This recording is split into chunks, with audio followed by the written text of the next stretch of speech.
Bienvenue à la Jardinothèque. Ici, je vais créer un jardin-forêt avec plus de 3000 plantes qui se mangent. Ça va être un véritable musée du végétal comestible, mais pour l'instant, ça ressemble à ça. On est plus proche du Mordor que du musée. Je pars vraiment de zéro, voire de -10. Si on ne se connaît pas encore, je m'appelle Nicolas Mérieux et je suis passionné de plantes comestibles. Et par la bouffe en règle générale. En fait, c'est simple. Si ça se mange, ça m'intéresse. Depuis 10 ans, je parle d'écologie, que ce soit sur scène, sur Instagram ou ici sur YouTube. Et un jour, je me suis dit, en parler c'est bien, mais en faire c'est mieux, non? Alors il y a 4 ans, j'ai pris une grande décision, retourner sur les bancs de l'école pour passer un diplôme agricole, un BP REA pour être précis. Pourquoi? Parce qu'entre jardiner chez soi en permaculture et lancer un projet d'une telle ampleur, il y a un monde.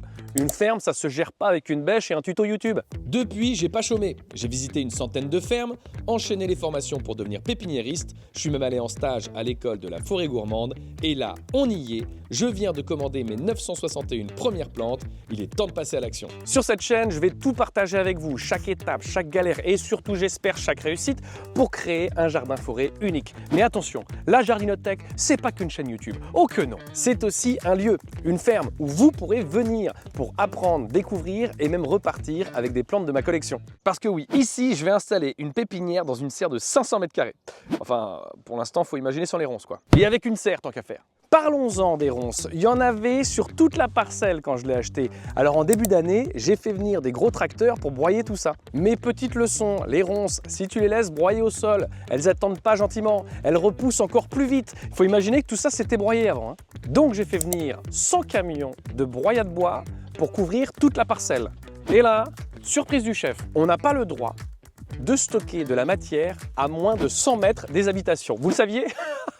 Moi non plus. Donc j'ai dû étaler tout ça beaucoup plus vite que prévu. En urgence, sous la pluie, avec des énormes machines. Et autant vous dire que faire venir ce genre d'engin quand il pleut, c'était une grosse connerie. La meilleure recette pour tasser mon sol et apprendre une nouvelle leçon, ne jamais improviser avec des engins agricoles quand il pleut. Jamais. Jamais, jamais, jamais. Jamais. Au début, je m'en suis pas rendu compte parce que moi, j'attendais tranquillement l'hiver pour pouvoir planter mes arbres. Oui, parce que petit rappel pour les non-initiés, l'hiver, c'est la meilleure période pour planter les arbres. Là, par exemple, si tu regardes cette vidéo l'hiver et que tu sais pas quoi faire après, ben voilà, tu peux aller planter les arbres. Mais le mois dernier, j'ai creusé mon premier trou pour voir l'état de mon sol. Et là, l'horreur. Mon sol puait. Et si vous ne le savez pas, un sol qui pue, c'est rarement bon signe. Dans le meilleur des cas, il a juste mauvaise haleine. Et dans le pire des cas, c'est un sol mort. Et là, c'est la panique totale. J'ai 1000 arbres en attente et mon sol me dit clairement, même pas en rêve.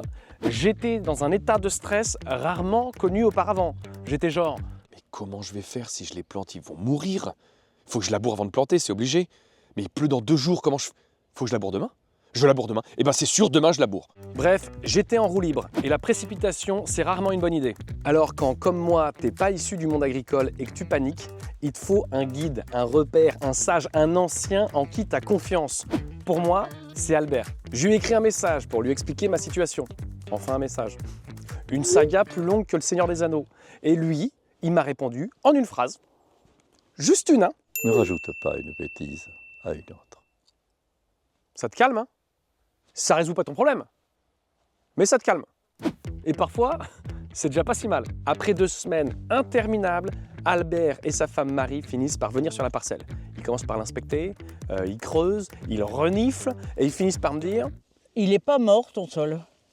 Ouais, il est tassé, il a été un petit peu matraqué, Mais tu peux planter.